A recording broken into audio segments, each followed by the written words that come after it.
Есть нарушения и в сезон охоты. В Амгинском улусе возбуждено 3 административных дела.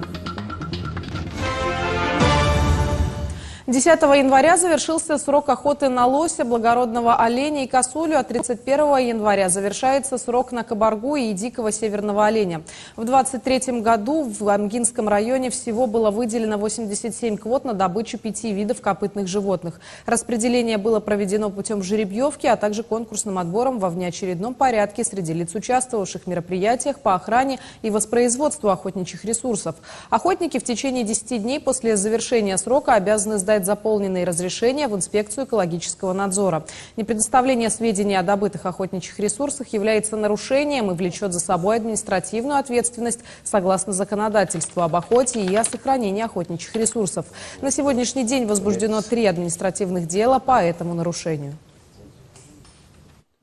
Есть граждане, которые не сдают по каким-либо причинам, либо неправильно составлены лицензии. Таким гражданам мы применяем штрафные санкции. Также они автоматом не участвуют в следующий сезон на распределении квоты. На основании приказа Минэкологии проводятся регулярные рейдовые мероприятия, составляем протокола. С каждым охотником мы проводим профилактические беседы, объясняем, проводим правила охоты, инструктаж.